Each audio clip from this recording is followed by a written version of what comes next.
Alô você, meu irmão, meditação que nós vamos fazer agora na Palavra de Deus.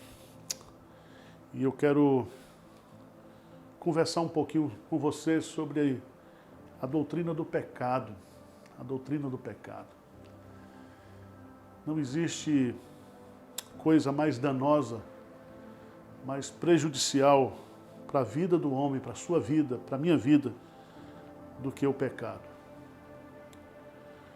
O pecado, ele é hereditário.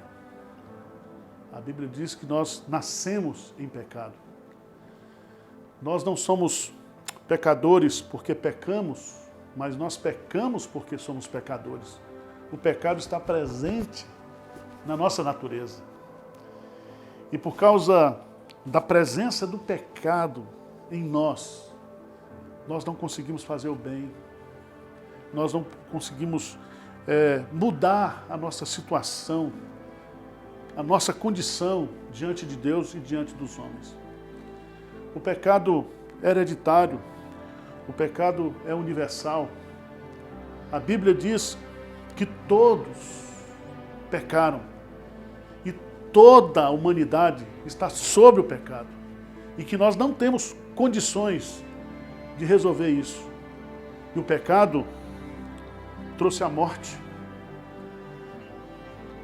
A primeira morte, a morte física, trouxe a morte espiritual, rompeu o nosso relacionamento com Deus, trouxe a morte eterna, porque se nós partirmos para a eternidade, sem resolvermos o problema do pecado na nossa vida, a Bíblia fala da segunda morte, que é a morte eterna. É a eternidade inteira no sofrimento eterno.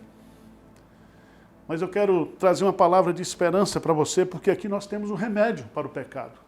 O único remédio. A única solução para o pecado. Está aqui em 2 Coríntios, capítulo 5, versículo 21. Diz assim: aquele que não conheceu o pecado, ele, Deus, o fez pecado por nós, para que nele, Jesus, fôssemos feitos justiça de Deus. Olha que coisa maravilhosa. Aqui nós temos a doutrina bíblica da expiação de Cristo.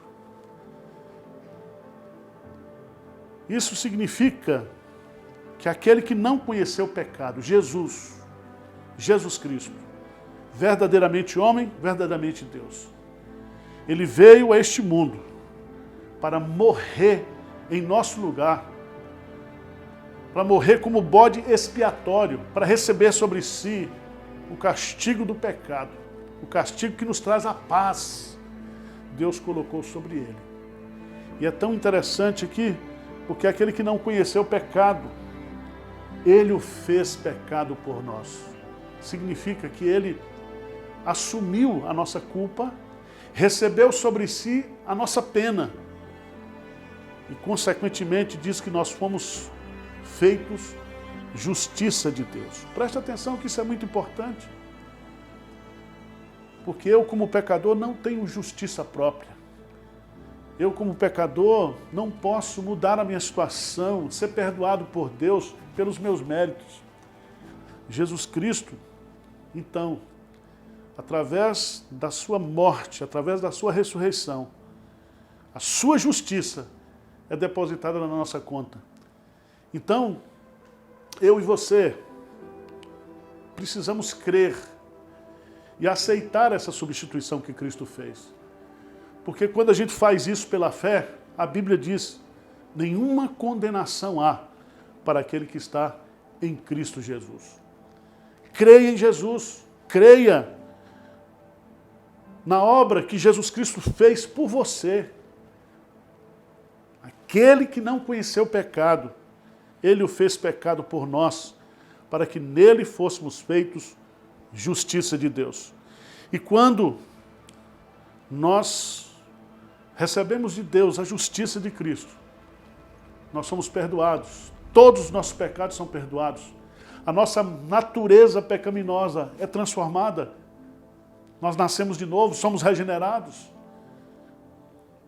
Quando eu creio em Jesus Cristo, todas as condenações que haviam sobre mim são anuladas. Eu sou declarado por Deus, diante do tribunal divino, que não existe mais nenhuma condenação. Justificados, pois, mediante a fé, temos paz com Deus por meio de Jesus Cristo.